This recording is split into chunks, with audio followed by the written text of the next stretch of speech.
Good morning friends, कैसे हैं आप सब। हम जनरल ज्योमेट्री चल रहे थे। जनरल ज्योमेट्री में अभी तक हम कर चुके हैं सरल रेखा, रेखाखंड, किरण। इसके बाद में सरल रेखा के विभिन्न प्रकार, अलग अलग स्थितियाँ हम उसकी कर चुके हैं। इसके बाद में हमने कोण के बारे में पढ़ा, कोणों के प्रकार के बारे में पढ़ा। इतना अभी तक हम कर चुके हैं। लास्ट क्लास में हमने कोण के बारे में बताया था।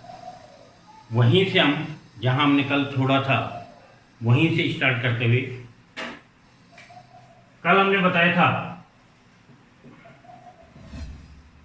कोण जो है, कोण परिभाषित किया जाता है कि जब दो किरण किसी एक ही बिंदु से निकलती है तो कोण का निर्माण करती है। कोण मापन की पद्धति हमने पढ़ी थी और उसके अंतर्गत हमने बताया था कोण मापन के लिए हम 3 मात्रक काम में लेते हैं। साष्टिक पद्धति में मात्रक काम लिया जाता है डिग्री, वृत्तीय पद्धति में मात्रक काम लिया जाता है रेडियन, और सत्सांग पद्धति में आपके पास जो मात्रक काम लिया जाता है वो बताया था ग्रेड। हमने बताया था सत्सांग पद्धति लगभग प्रचलन से बाहर है और अब मेनली हम 2 ही आपके प्रणाली यूज लेते हैं। इनके बीच में हमने रिलेशन बताया था। हमने बताया था जब भी कोई डिग्री दिया है तो डिग्री को यदि आपको रेडियन में बदलना है, x डिग्री दिया है, इसको रेडियन में बदलना है तो रेडियन में बदलने के लिए π/180 से गुणा कर देते हैं तो ये रेडियन में परिवर्तित हो जाता है। और ठीक इस प्रकार से यदि आपके पास रेडियन दिया हुआ है और डिग्री में बदलना है तो इसको 180/π से गुणा कर दिया जाता है।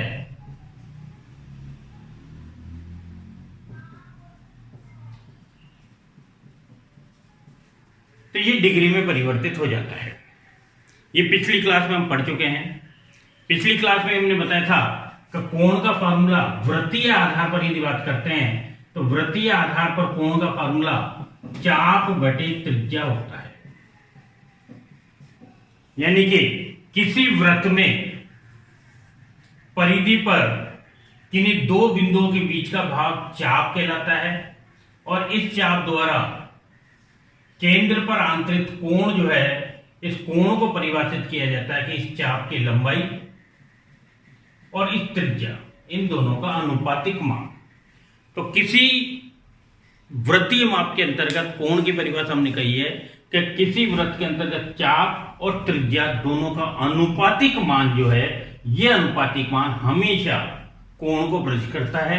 यह हमने कहा है परिभाषा लागू होती है वृत्तीय पद्धति पे, इसलिए यहां कोण जो रहेगा यह सदैव रेडियन पद्धति के अंतर्गत लिया जाएगा। यदि कोण रेडियन में नहीं है तो इस फार्मूला को अप्लाई करने से पहले कोण को रेडियन में परिवर्तित करते हैं। इस फार्मूले से साफ जाहिर है कि यदि त्रिज्या में कोई परिवर्तन नहीं है तो कोण चाप के समानुपाती होता है। तो कोण का हमने कहा कि चाप बटा त्रिज्या होता है, तो त्रिज्या नियत होने पर कोण चाप के समानुपाती होता है। त्रिज्या यदि अचर है, त्रिज्या नियत है, त्रिज्या में कोई परिवर्तन नहीं है तो कोण हमेशा चाप के समानुपाती होता है। यानी कि जिस अनुपात में कोण परिवर्तित होगा चाप उसी अनुपात में परिवर्तित होगा। यदि कोण डबल करेंगे चाप भी डबल हो जाएगा, कोण आधा करेंगे चाप भी आधा हो जाएगा, कोण 3 गुना करेंगे चाप भी 3 गुना हो जाएगा। जिस अनुपात में कोण में परिवर्तन होगा ठीक उसी अनुपात में चाप में परिवर्तन होगा। जैसे मान लीजिए फॉर एग्जांपल आपको दिया गया है कि किसी वृत्त की परिधि पर स्थित 3 बिंदु वृत्त के केंद्र पर क्रमशः 10 डिग्री, 20 डिग्री और 15 डिग्री का कोण अंतरित करते हैं। और अब इस स्थिति में यदि आपसे पूछा जाए कि चाप AB और चाप AD इसका अनुपातिक मान क्या होगा, या आपसे पूछा जाए कि चाप AC और चाप BD का अनुपातिक मान क्या होगा। तो चाप AB की बात करेंगे तो A से B तक ये पार्ट और इसका कोण है आपके पास 10, तो चाप AB का आपके पास कोण है 10 और चाप ए डी, तो ए से डी तक, तो ए से डी तक टोटल कोण आपके पास है 10 और 20 30, 30 और 15 45, यानी कि ये अनुपात होगा 10:45 के रूप में। सरलतम अनुपात करके यदि आप लिखते हैं तो 5 के पहाड़े से कैंसिल कर रहे हैं तो ये आपके 2:9, यानी कि चाप ए बी और चाप ए डी इन दोनों की लंबाई का अनुपात 2:9 होगा। ठीक इस प्रकार से यदि कहें चाप ए सी, तो ए से सी तक, तो ए से सी तक के कोण की माप जो है आपके पास 10 + 20 30 है। और चाप बी डी, तो चाप बी डी, तो इसकी आपके पास जो कोण का माप है 20 + 15 टोटल 35, यानी कि ये कोण का अनुपात जो रहेगा, ये चाप का अनुपात जो रहेगा कोण के अनुपात के रूप में, कोण का अनुपात आपके 30 और 35, और ये अनुपात आप लिखेंगे तो 6:7। तो इस प्रकार से आप ये शो कर सकते हैं कि एक ही वृत्त के लिए त्रिज्या अचर होती है, और जब त्रिज्या अचर होती है तो कोण चाप के समानुपाती होता है। ठीक इस प्रकार से यदि आपके पास एक समान चाप लिया जाए तो फिर कोण जो होता है ये त्रिज्या के व्युत्क्रमानुपात के रूप में होता है, विलोमानुपात के रूप में होता है। यदि चाप अचर है, नियत है, चाप एक समान है, यानी कि मान लीजिए हम बात करें कि दो विभिन्न वृत्त है, एक वृत्त यह है, एक वृत्त यह है, इस वृत्त की त्रिज्या इस वृत्त की त्रिज्या की तुलना में दुगनी है, यानी कि इसकी त्रिज्या यदि मान लीजिए 5 इकाई है तो इसकी त्रिज्या 10 इकाई है। इस स्थिति में इन दोनों वृत्तों पर चाप लिए गए हैं और इन चापों की लंबाई एक समान है। चाप ए बी और चाप पी क्यू, इन दोनों की लंबाई प्रश्न में समान दी हुई है, और इस स्थिति में इन चापों के द्वारा केंद्र पे जो कोण अंतरित किया जाता है, इन कोणों का अनुपातिक मान बताना है कि इनका अनुपातिक मान क्या होगा। तो इस स्थिति में यहां इन दोनों चापों के द्वारा चाप की लंबाई प्रश्न में बराबर दी हुई है, जितनी चाप लंबाई ए बी है उतनी चाप लंबाई पी क्यू है, ये प्रश्न में गिवन है। ये दोनों वृत्तों की त्रिज्या है, एक की त्रिज्या दूसरे की त्रिज्या की तुलना में दुगनी है, यानी कि ये 5 इकाई है, ये 10 इकाई है। इस स्थिति में इनके केंद्र पर बनने वाले कोणों के अनुपात की बात करें तो ये कोण जो होगा ये त्रिज्या के विलोमानुपात के रूप में, त्रिज्यों का विलोमानुपात का मतलब हुआ कि यहां त्रिज्या का अनुपात यदि निकालें तो यहां त्रिज्या का अनुपात यह है 5:10, यानी कि 1:2, और त्रिज्या का अनुपात 1:2 है। तो इस स्थिति में कोण जो होंगे, कोण इसके विलोमानुपात के रूप में होंगे, इसलिए कोण अनुपात आपके x/y निकालेंगे तो ये विलोमानुपात यानी कि इसका उल्टा अनुपात, विपरीत अनुपात, व्युत्क्रम अनुपात, ये 1:2 है तो इसका व्युत्क्रम अनुपात 2:1 होगा, यानी कि यहाँ कोण x और कोण y जो है ये 2:1 के अनुपात में स्थित होंगे। तो ये आपके पास कोण पर आधारित अनुपातिक रूप में क्वेश्चन होते हैं। इस स्थिति में यदि एक चीज ज्ञात है तो दूसरी चीज को आप आसानी से ज्ञात कर सकते हैं। जैसे मान लीजिए ये कोण दिया हुआ है तो इस कोण को आसानी से ज्ञात कर सकते हैं। तो मान लीजिए ये कोण आपके 30 डिग्री दिया हुआ है तो अनुपात हम 2:1 के रूप में बता रहे हैं, इसकी जाहिर सी बात है विलोम अनुपात होने के रूप में यदि ये 30 है तो ये 15 डिग्री हो जाएगा। ठीक इस प्रकार से कोण के प्रकार के बारे में हम कल बात कर चुके हैं। इसी क्रम में आगे बढ़ रहे हैं आगे हम बात करते हैं आसन्न कोण, एडजेसेंट एंगल, आसन्न कोण।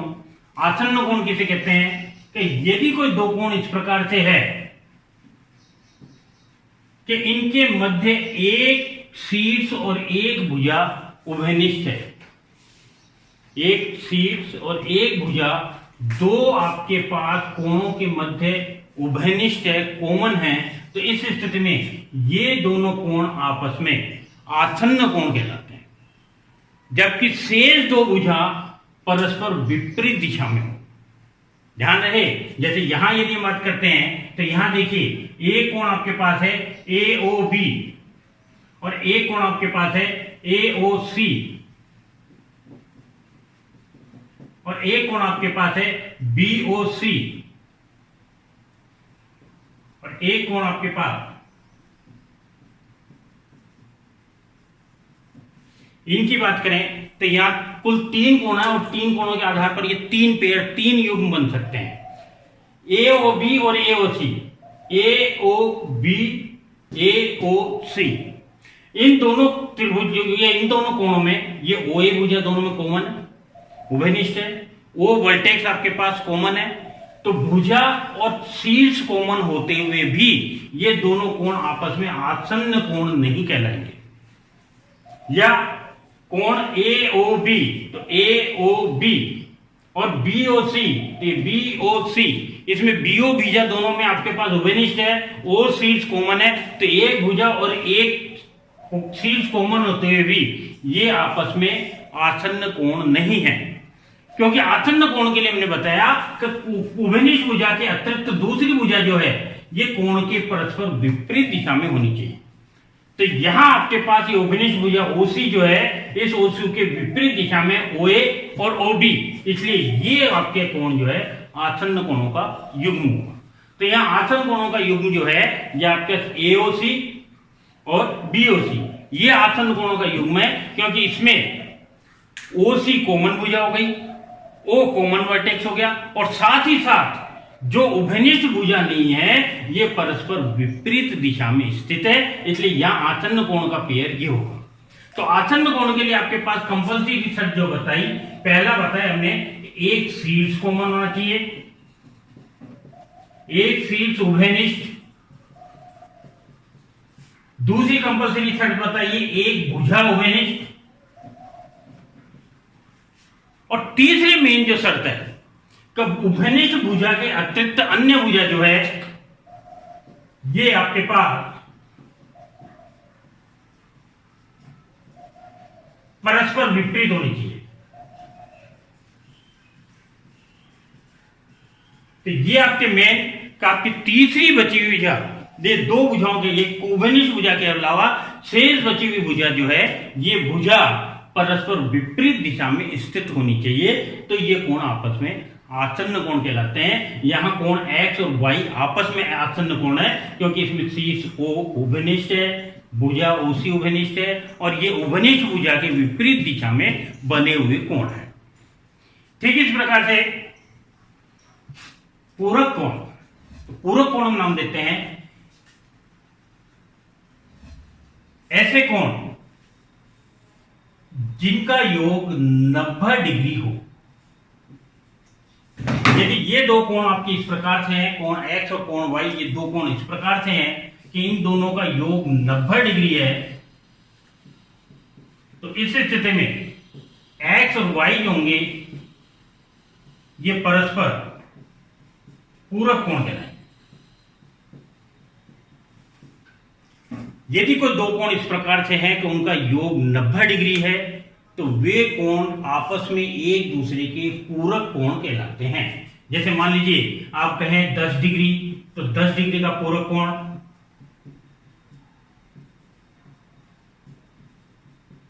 तो 10 डिग्री का पूरक कोण यदि आपसे पूछा जाए तो 10 डिग्री का पूरक कोण हो जाएगा 80 डिग्री, क्योंकि 10 + 80 90।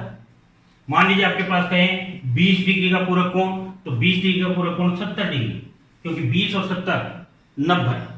यदि मान लीजिए कहें 5 डिग्री का पूरक कोण, तो 5 डिग्री का पूरक कोण 85 डिग्री। यदि आपसे कहा जाए 75 डिग्री का पूरक कोण, तो 75 का पूरक कोण 15 डिग्री। यानी कि एक कोण यदि x है तो पूरक कोण जो होगा 90 - x। यानी कि कोण यदि आपके पास कोई दिया हुआ है तो उसका पूरक कोण निकालने के लिए उसको 90 में से माइनस कर दिया जाता है। पूरक कोण को अनुपूरक कोण भी कहा जाता है, कुछ बुक्स में इसका नाम कोटि पूरक कोण भी लिखा जाता है। तीनों शब्दों का तात्पर्य एक ही है, पूरक कोण, अनुपूरक कोण, कोटि पूरक कोण या कॉम्प्लीमेंट्री एंगल। और ये निकालने का तरीका आपके पास सीधा सीधा कि जो भी कोण दिया है उसमें से दिए गए कोण को माइनस कर देते हैं तो पूरक कोण प्राप्त होता है। मान लीजिए आपसे पूछा जाए 0 डिग्री का पूरक कोण क्या होगा, 0 डिग्री का पूरक कोण क्या होगा, तो 0 डिग्री का पूरक कोण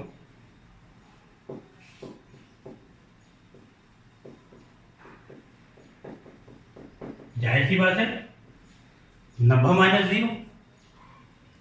और यदि आपसे पूछा जाए 90 डिग्री का पूरक कोण, तो 90 डिग्री का पूरक कोण क्या होगा?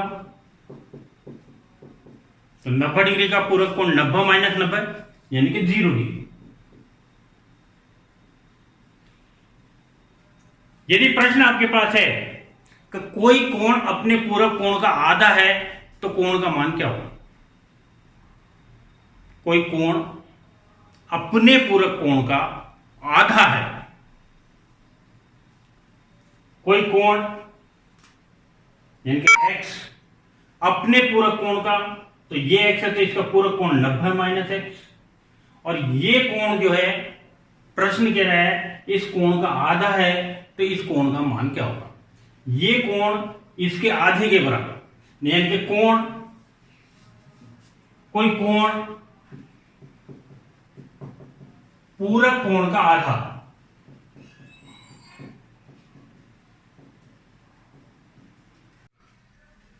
तो प्रश्न के हिसाब से कोण पूरक कोण का आधा यानी कि 2x बराबर 90 माइनस x, 3x बराबर 90, तो x बराबर 30 डिग्री। यानी कि यदि प्रश्न आपसे पूछा गया है कि कोई ऐसा कोण बताना है जिस कोण का मान अपने पूरक कोण का आधा है, तो कोण आप x मानेंगे। कोण x माना तो पूरक कोण 90 माइनस x, और इस स्थिति में प्रश्न के अकॉर्डिंग ये कोण अपने पूरक कोण का आधा है, तो डिवाइडेड बाय 2, इसको सॉल्व करके और रिजल्ट कैलकुलेट करके रिजल्ट निकला, तो रिजल्ट 30 आ गया। जनरली इस टाइप के क्वेश्चन ऑप्शन के थ्रू करते हैं तो थोड़ा स्पीडली होते हैं, कि ऑप्शन में आपके पास 30 डिग्री आंसर दिया हुआ है, तो जाहिर सी बात है 30 डिग्री आपके पास आंसर है, तो उसका पूरक कोण 60 डिग्री हो गया, और 30 60 का आधा होता है, तो उस पर आप टिक मार्क कर सकते हैं। तो इस टाइप के क्वेश्चन जो हैं आप ऑप्शन के थ्रू करेंगे तो थोड़ा स्पीडली होते हैं। इसके बाद में आगे हम बढ़ते हैं, नेक्स्ट आपके पास इसी कड़ी में आगे बढ़ते हैं। नेक्स्ट आपके पास है संपूरक कोण। संपूरक कोण ऐसे कोण जिनका योग 180 डिग्री होता है, परस्पर एक दूसरे के संपूरक कोण कहलाते हैं। कोई भी दो ऐसे कोण जिनका योग 180 डिग्री हो, एक दूसरे के संपूरक कोण कहलाते हैं। जैसे मान लीजिए हम कहें 10 डिग्री, और इस 10 डिग्री का यदि आप संपूरक कोण बात करें तो 10 डिग्री का संपूरक कोण 170 डिग्री, क्योंकि 70 और 110 टोटल 180। यदि मान लीजिए हम बात करें 50 डिग्री का संपूरक कोण, 50 डिग्री का संपूरक कोण 180 माइनस 50 यानी कि 130, तो 50 डिग्री का संपूरक कोण 130 डिग्री, क्योंकि 130 प्लस 50 180। यदि हम कहें 120 डिग्री का संपूरक कोण, तो 120 डिग्री का संपूरक कोण, तो 120 डिग्री का संपूरक कोण 60 डिग्री, क्योंकि 120 और 60 दोनों का टोटल जोड़ 80 और 180 है, और योग 180 है, तो ये दोनों एक दूसरे के संपूरक हो। यानी कि कोण यदि आपके पास थीटा है तो इसका संपूरक कोण होगा 180 माइनस थीटा। यदि एक कोण थीटा है तो उसका संपूरक कोण जो होगा 180 माइनस थीटा होगा। यदि आपके पास 0 डिग्री का संपूरक कोण कहें तो 0 डिग्री का संपूरक कोण 180 डिग्री, और 180 डिग्री का संपूरक कोण कहें तो 180 का संपूरक कोण होगा 0 डिग्री। या 90 डिग्री का संपूरक कोण, तो 90 डिग्री का संपूरक कोण स्वयं 90 डिग्री।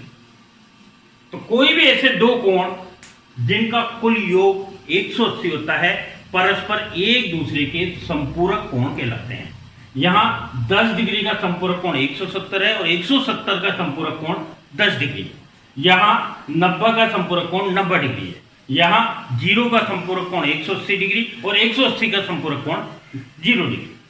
तो कोई भी दो ऐसे कोण जिनका योग 180 डिग्री होता है, परस्पर संपूरक कोण कहलाते हैं, सप्लीमेंट्री एंगल कहलाते हैं।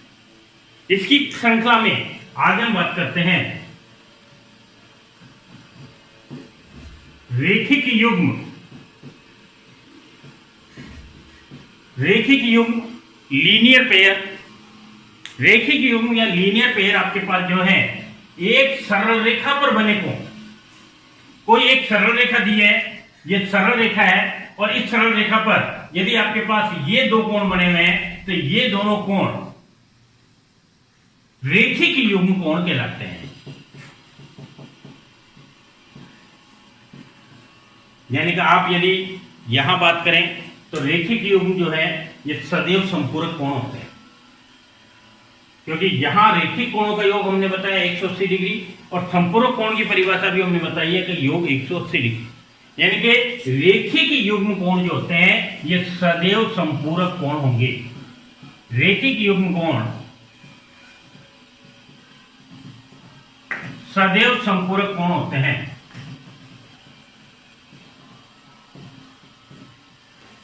रेखिक युग्म कोण जो है, यहां हम ध्यान से देखें, तीन रेखिक युग्म कोणों में शीर्ष कॉमन है, उभयनिष्ठ है, एक भुजा उभयनिष्ठ है और शेष दो भुजा परस्पर विपरीत दिशा बनी हुई है। यानी कि इस स्थिति में ये दोनों कोण आसन कोण भी कहलाएंगे।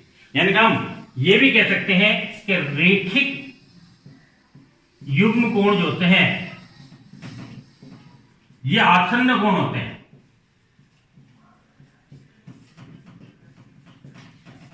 रेखिक युग्म कोण सदैव संपूरक कोण होंगे क्योंकि इनका योग हमेशा 180 डिग्री होता है। रेखिक युग्म कोण का एक सरल रेखा पर बने कोण, एक सरल रेखा पर बने कोणों का योग सदैव 180 होता है।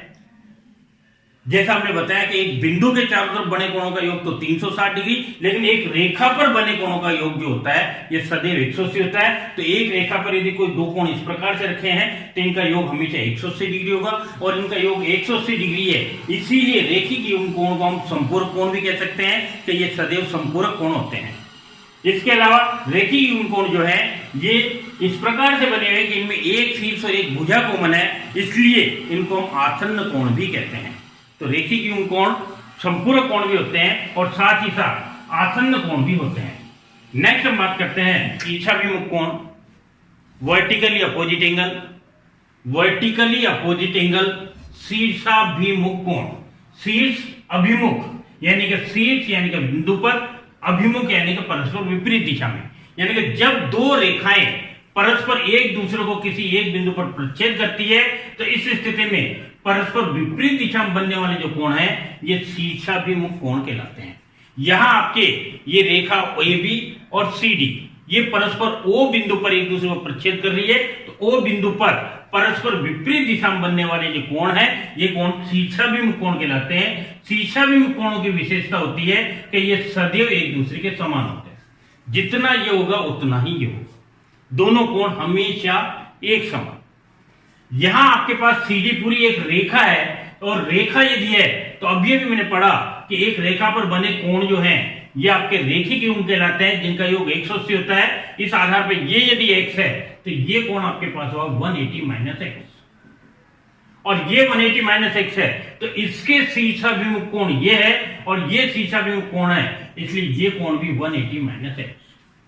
तो परस्पर विपरीत दिशा में बनने वाले कोण AOC और कोण BOD ये दोनों परस्पर शीर्षाभिमुख कोण होंगे। ठीक इस प्रकार से कोण AOD एंड कोण BOC ये परस्पर शीर्षाभिमुख कोण होंगे क्योंकि परस्पर विपरीत दिशा में स्थित है।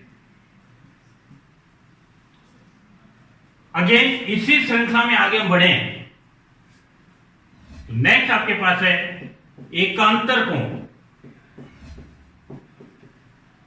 एकांतर कोण ऑल्टरनेट एंगल। एकांतर कोण के यदि मान लीजिए कोई दो समांतर रेखाएं दी हुई हैं, यदि कोई दो रेखाएं परस्पर समांतर हैं और इसको कोई तीसरी रेखा काटती हुई जाती है तो हम पढ़ चुके हैं कि ये जो तीसरी रेखा है इसको आप नाम देते हैं तिर्यक छेदी रेखा, ट्रांसवर्सल लाइन। ये दोनों पैरेलल लाइंस हैं और इसको ये थर्ड लाइन कट कर रही है जिसको आप ट्रांसवर्सल लाइन कह रहे हैं, तिर्यक छेदी रेखा कह रहे हैं। तो इस स्थिति में एक तिर्यक छेदी रेखा पर ये जेड शेप में बनने वाले कोण, यहां ये जेड का आकृति बन रही है और ये जेड आकृति में आने वाले ये जो कोण है ये और ये परस्पर एकांतर कोण कहलाते हैं। यानी कि ये कोण आपके पास और ये कोण ये परस्पर एकांतर कोण कहलाएंगे। किसी भी आपके पास दो समांतर रेखाओं को यदि तीसरी रेखा कट करती है तो इस प्रकार से कट करने पर ये जो जेड की आकृति में बनने वाले कोण हैं ये जेड की आकृति बनाने वाले जो कोण हैं, ये जेड की आकृति बन रही है, तो जेड की आकृति के अंतर्गत आने वाले ये जो कोण है, ये कोण शीर्षाभिमुख कोण कहलाते हैं, ये सॉरी एकांतर कोण कहलाते हैं, ऑल्टरनेट एंगल कहलाते हैं। यहाँ ये एक्स और ये वाई जो जेड शेप के अंदर आ रहे हैं, ये कोण आपस में एकांतर कोण होंगे। ठीक इस टाइप से यहां से ये जेड शेप बन रही है, तो जेड शेप में आने वाले ये पी और क्यू कोण, ये एकांतर कोण कहलाते हैं। और एकांतर कोण सदैव एक समान होते हैं, बराबर होते हैं, यानी कि यहाँ एक्स और वाई दोनों मेजरमेंट में बिल्कुल समान होंगे, जितना एक्स होगा उतना वाई। यहाँ पर पी और क्यू ये दोनों एक समान होंगे, जितना पी उतना ही क्यू। तो किसी भी दो समांतर रेखाओं को एक तिर्यक छेदी रेखा कट करती है, तो इस तिर्यक छेदी रेखा पर जेड आकृति के अंतर्गत बनने वाले कोण एकांतर कोण होते हैं, और ये कोण सदैव आपस में समान होते हैं। इस प्रकार से यदि हम बात करें कि यदि दो समांतर रेखाओं को एक तिर्यक छेदी रेखा कट कर रही है, तो इस कट करने पर आपके पास किस किस कोण का निर्माण होता है, हम उन कोणों की बात करें तो इसके अंतर्गत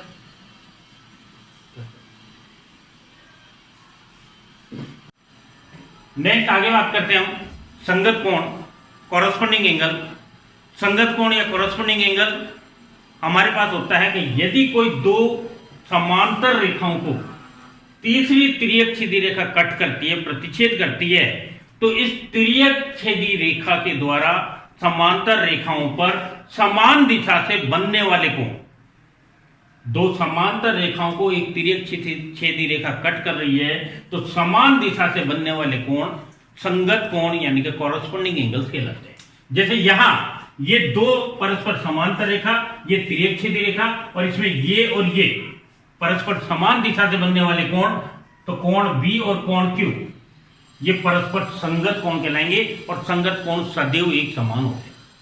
या यहां बात करें तो कोण ए और कोण पी ये दोनों समान दिशा से बनने वाले कोण, तो ये संगत कोण होंगे और ये आपस में समान होंगे। या यहां तो कोण डी एंड कोण एस ये समान दिशा से बनने वाले कोण है, तो ये कोण आपस में समान होंगे। जैसे यहां तो कोण सी और कोण आर ये नीचे से इधर की ओर, ये नीचे से इधर की ओर, ये समान दिशा से बनने वाले कोण है, तो ये कोण आपस में समान है। तो संगत दिशा में संगत कोण का तात्पर्य हुआ कॉरस्पॉन्डिंग एंगल, और संगत कोण का मतलब हुआ कि दो समांतर रेखाओं को यदि तीसरी रेखा काटती है, तिर्यक छेदी रेखा प्रतिच्छेद कर रही है, तो तिर्यक छेदी रेखा पर समान दिशा से बनने वाले कोण संगत कोण कहलाते हैं, और संगत कोण सदैव एक समान होते हैं। यहां पर आपके पास ये बी और क्यू आपस में संगत कोण है, या ए और पी आपस में संगत कोण है, या सी और आर आपस में संगत कोण है, और डी और एस आपस में संगत कोण है। इस प्रकार से यदि आपके पास यदि एक तिर्यक छेदी रेखा दो समांतर रेखाओं को काटती है, तो इस पर बनने वाले कोणों के युग्मों की बात करें तो ये जैसे संगत कोण हुए। यहां आपके पास यदि एकांतर कोण की बात करें तो यहाँ एकांतर कोण के दो युग्म हुए। यहां आपके पास ये जेड आकृति बन रही है, तो जेड आकृति के अंतर्गत आने वाले कोण डी और क्यू ये परस्पर आपस में समान होंगे। यहां आपके पास ये जेड आकृति बन रही है, और जेड आकृति के अंतर्गत आने वाले कोण सी और पी ये आपस में बराबर होंगे। ये आपके पास दो पेयर, दो जोड़े, दो युग्म एकांतर कोण के।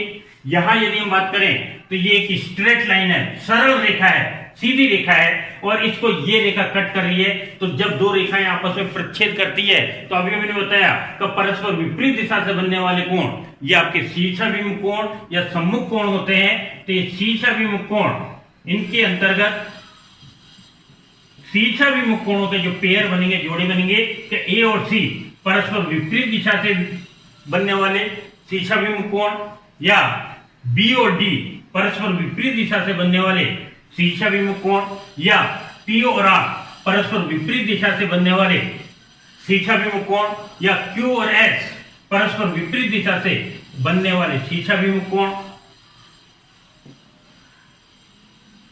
ठीक इस प्रकार से रेखिक युग्म की बात करें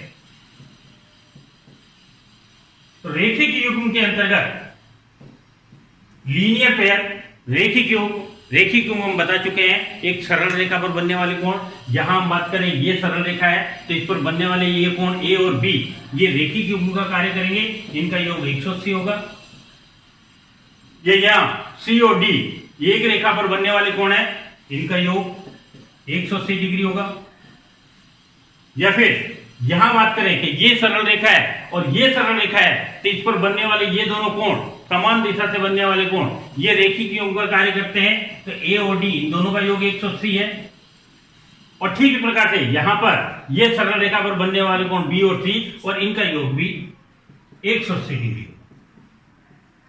ठीक इस प्रकार से इस बिंदु पर ये सरल रेखा और इसमें बनने वाले ये कोण पी और क्यू ये रेखी युग्म का कार्य करते हैं, इनका योग 180 डिग्री। ठीक इस प्रकार से ये सरल रेखा इस पर बनने वाले आर और एस ये रेखी युग्म का कार्य करते हैं और इनका योग 180 डिग्री।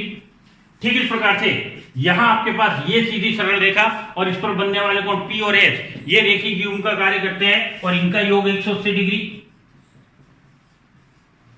और ठीक इस प्रकार से क्यू और आर ये दोनों समान दिशा से बनने वाले कोण है और इनका योग 180 डिग्री।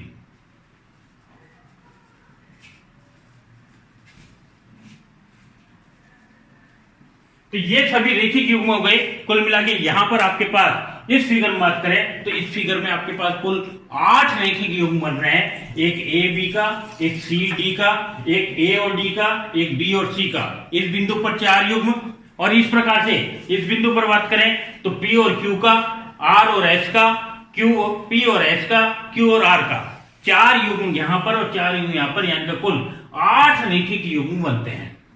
इसके अतिरिक्त समान दिशा से बनने वाले ये कोण, एक ही ओर बनने वाले ये कोण अंतः कोण कहलाते हैं।